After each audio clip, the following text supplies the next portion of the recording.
Como é preciosa, ó Deus, a tua misericórdia.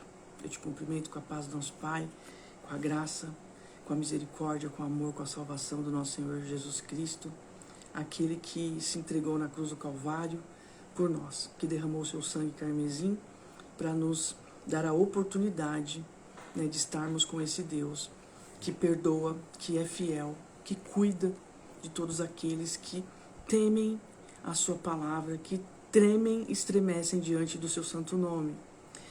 E eu meditando aqui em Salmo de número 36, eu observei uma coisa e eu parei para compartilhar com vocês algo que eu fiquei muito pensativa, porque a palavra do Senhor diz assim, embora o Salmo seja uma canção, mas ela aqui é um texto profético, é a palavra de Deus, é algo que surge no coração do salmista, no sentido de uma inspiração do próprio Deus, quando ele relata as coisas do Senhor através de uma canção. Existem várias formas de anunciarmos as boas novas, de exortarmos, né? Desde que as nossas canções, as nossas falas, as nossas pregações, a nossa vida seja um bom testemunho do próprio Deus, né? Então aqui Davi, através dessa canção, estava expressando algo em relação ao Senhor, estava denunciando algo da parte do Senhor. Então ele começa assim: há no coração do ímpio a voz da transgressão, não há temor de Deus diante de seus olhos. Ou seja, o ímpio, ele não está preocupado com o que Deus pensa, ele está preocupado com as intenções do seu próprio coração. E a palavra diz que o coração humano é enganoso e que no coração humano há iniquidade, impiedade, transgressão, pecado, soberba, arrogância, lascívia, malícia e tantas outras coisas, né? E aqui diz também que o arrogante, o ímpio, né, o que não teme a Deus, ele diz para si mesmo, né, que a sua iniquidade não há de ser descoberta, nem detestada, porque ele vive num senso, né, de total impunidade. Ele pensa que Deus não vai atribuir a ele o resultado das suas más escolhas, da sua impiedade, da sua transgressão.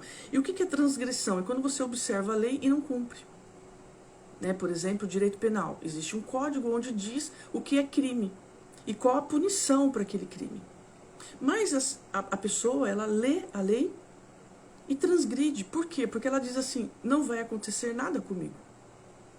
Né? Nós vemos, muitas vezes, acompanhamos algumas notícias onde o crime é praticado e a autoridade competente não faz nada. Não pune os transgressores daquela lei. Só que com Deus, que é o justo juiz, não acontecerá dessa forma. Porque ele dará a cada um a sua recompensa, e justa recompensa. Então aqui, ele continua assim: as palavras de sua boca são maldade e engano. Deixou de lado o discernimento e a prática do bem. Quando nós não praticamos o bem, quando nós não agimos, não escolhemos, né, não vivemos com discernimento, buscando sabedoria em Deus, buscando entendimento, crescendo na graça e no conhecimento, nós também estamos vivendo o engano, a maldade. Por quê? Porque deixar de fazer também é fazer. Quando eu deixo de praticar o bem, de alguma forma eu estou praticando o mal. A minha inércia, a minha negligência, a minha falta de interesse no próximo, também é a prática do mal. É uma vida de engano. Quando eu acho que está tudo bem, só não praticar o mal. Só não falar mal de alguém, só não pensar coisas ruins. Esse também é um princípio. Mas, mesmo que eu não cometa iniquidade, mas eu deixe de praticar o bem, então eu estou vivendo uma vida de engano. Porque amar o próximo como a mim mesmo é fazer para o próximo, pelo próximo, aquilo que eu gostaria que fosse feito para mim. E o próprio Jesus, ele diz assim, né? Que o maior dos mandamentos é amar a Deus sobre todas as coisas, com todas as suas forças, com toda a sua alma, de todo o seu espírito, de todo o seu coração, de todo o entendimento, na reta justiça. E amar o seu próximo como você ama a si mesmo. Só que ele também diz que nós devemos fazer ao próximo aquilo que desejamos que seja feito para nós. Entende? Então, o que eu desejo para mim é o que eu tenho que desejar para o meu próximo. E eu não gostaria de ser negligenciada nas minhas necessidades, nas minhas falhas, porque reconhecer que somos pecadores é também abrir o coração para o Salvador. Porque quem não reconhece que é pecador e que está tudo bem, e como diz a palavra, né, acredita na possibilidade remota de que a sua iniquidade não será descoberta e nem detestada, isso é muito perigoso, porque Deus odeia a iniquidade. Deus não tem aliança com quem vive, né, na transgressão dos seus mandamentos. E Jesus é o grande mandamento de Deus, o verbo que se fez carne e habitou entre nós. E quando Deus ali, o próprio Jesus, né, o Deus encarnado, o verbo, a palavra, ele veio e ele passou aquele momento ali com 3 dos seus discípulos, né, Pedro, João e Tiago, e ele foi transfigurado. A voz que veio do céu disse assim: esse é meu filho, ouçam o que ele diz, obedeçam. E Jesus, ele diz várias vezes, olha, a vontade que eu tenho é que vocês entendam e obedeçam aquele que me enviou. Porque tudo que Jesus falava era sobre o Pai, era sobre o reino de Deus. E o Filho, ele tem prazer em falar sobre o Pai. Ele tem prazer em falar sobre esse reino, sobre esse governo. É como um filho natural, de um homem natural, que se orgulha do seu pai e da sua mãe e tem prazer em contar da sua trajetória, do seu sucesso, das suas superações, de olhar para trás e ver tudo que o seu pai e a sua mãe teve que passar, né, para chegar onde chegaram, para nos criar, para nos educar, para nos orientar, para fazer de nós pessoas minimamente dignas diante de uma sociedade tão corrupta.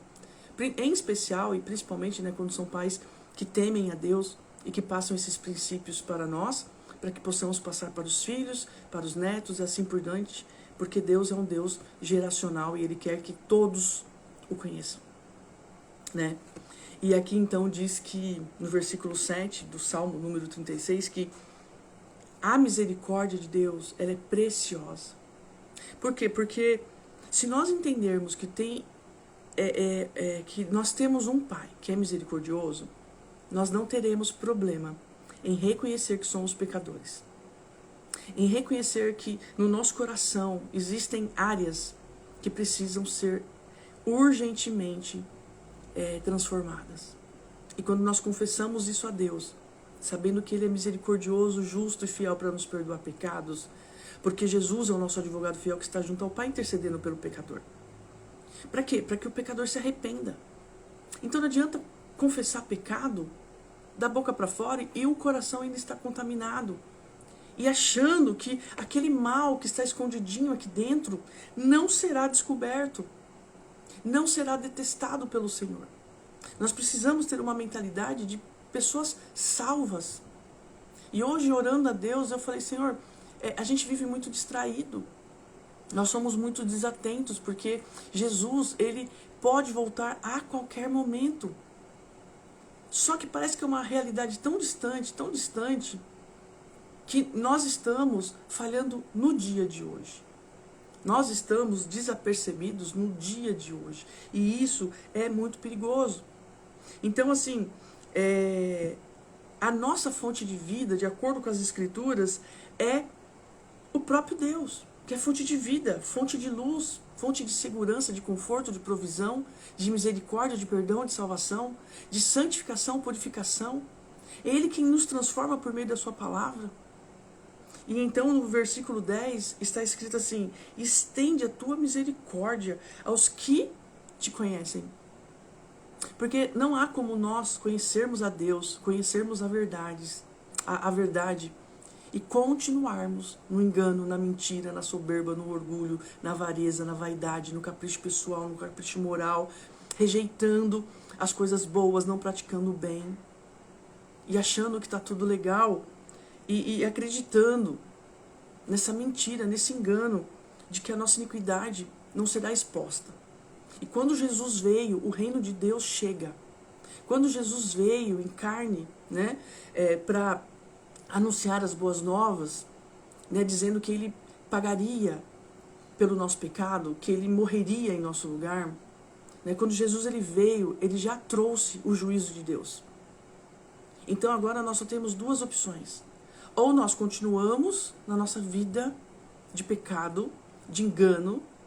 Porque o que é uma vida de engano? É uma vida acreditando que é salvo sem nunca ter sido salvo. O que é uma vida de iniquidade? É ficar praticando coisas achando que essas coisas não fazem a menor diferença, que tanto faz, que está tudo bem, porque afinal de contas, Deus é muito misericordioso. E de fato ele é. Mas a misericórdia de Deus é para quem? É para aqueles que conhecem. Aqueles que recebem a justiça de Deus. E a justiça de Deus é Cristo morrendo no meu e no seu lugar. Quando eu entendo isso, eu me arrependo. Eu me constranjo, porque eu sei que o inocente pagou toda a minha culpa. Ele pagou por todos os meus crimes cometidos. Os passados, os presentes e os futuros. Ele foi esmagado no meu lugar. Então a justiça de Deus na minha vida é Cristo morrendo no meu lugar. Porque a justiça de Deus seria ele aplicar a pena de morte para mim. A condenação que foi dada lá no capítulo 3 de Gênesis. Quando o homem cai, quando a humanidade peca, quando a humanidade transgride a ordem de Deus. Não coma desse fruto, porque certamente vocês morrerão. Então, se somos retos de coração, se a gente não faz curva, se a gente não pega atalho, a gente anda ali, ó, na direção de Cristo, negando-se a si mesmo, pegando a sua cruz, né, e seguindo a Jesus, então nós acharemos misericórdia. E nós temos que clamar por essa misericórdia, porque a palavra diz que preciosa é a tua misericórdia. A misericórdia do Deus Pai, do Todo-Poderoso. Ela é que nos sustenta. É essa misericórdia, né, que nos constrange nesse amor tão inexplicável, tão imensurável, que nos faz dobrar os joelhos e temer a Deus. Porque se nós não tememos a Deus, se nós não entendermos de uma vez por todas que a nossa transgressão, ela terá o seu justo pagamento, que é a morte, porque o salário do pecado é a morte.